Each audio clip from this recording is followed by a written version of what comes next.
Toko vavy atolotra ny araba amin'ity arivan'ny alarobia ity manasanao vetrano zay anaraka ny fampalalam-baovatra amin'ny farany somary efa lasainy ny fotoana ary dia tsy ampiandrelanao zay fa ireto ny satonenany vaovao izay hoe mitsika mbola eny ambavany be somaro amin'izao ity aretina pesta ity ny fanohitra manodidina izay ny fandraisana andraikitra samihafa ataon'ny rehetra manodidina ity aretina ihany koa dia nazahoana akom-baovao ny fiantraikan'izay eo amin'ny tontolon'ny fampianarana ihany koa ny fifandraisana Madagasikara amin'ireo firenena vahiny misy ihany koa ny angom-baovao momba izay ny tontolo sosialy samihafa ihany koa dia izany nitondra izany amintsika takariva ity ny makasika nyity aretina pesta izay mahaberesaka maro ity no ndeha isatarantsika ny fotoana ary amin'izao takariva izao nitondra ny fiarovana manoloana ny fanambarana fa manilika andraikitra ny lehiben'ny gouvernemanta eo anatrehan'ny fianaky ny aretina pesta ny aiky ny tenany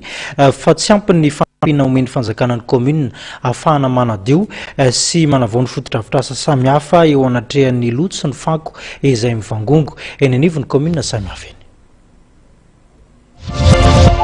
nidiny fotony nijery ny zava-misy teto Antananarivo ny Premier Ministre sy olonandrasana Olivier Mahafaly androany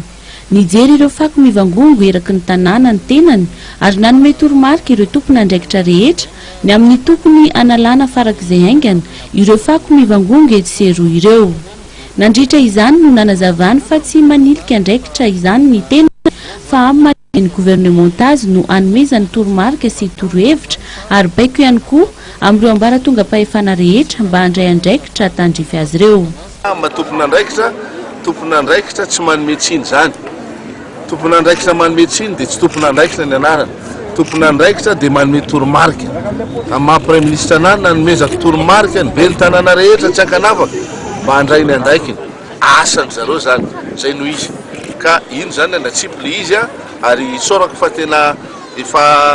nisy sahady zany ny namaly ny antso ary etanina daholo zany ny tompona andraikitra rehetra mba hamaly ny antso io moa zany tsy fanomezantsiny fa samy mitondra ny anjara biriky zao dia midina tia toerana zay miaraka amin'ny membre gouvernementa vitsivitsy zany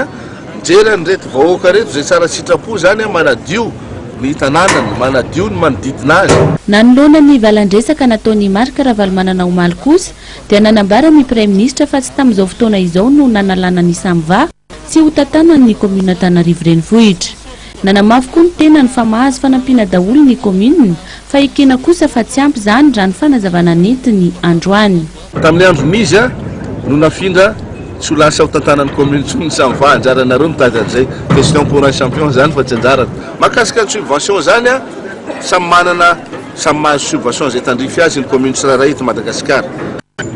rany raha misy miteny hoe tsy ampy les subventions izy miteny hoe izy miteny hoe ampy ny subvention antanio ny commune Antsirabe fa tsy ampy foana subvention io antanio ny commune Anatsiranana fa tsy ampy foana subvention omeny fanjakana fa zany tsy sakana tsy andraisana andraikitra zany tsy sakana tsy fanatonana ary zay tsy mampanina anay na mifanatona miresaka amin'ny madame le maire hoe inona ny fanampiana fa tsy hoe rehefa tsy ampy dia tsy mandray andraikitra raha nambaran'ny filakevitra ny gouvernementa Omaly dia efa manomboka amin'izao fotoana izao ny opération coup de poing entina hanadiovana ny tanàna Antananarivo sy ny faritra hafa eto Madagasikara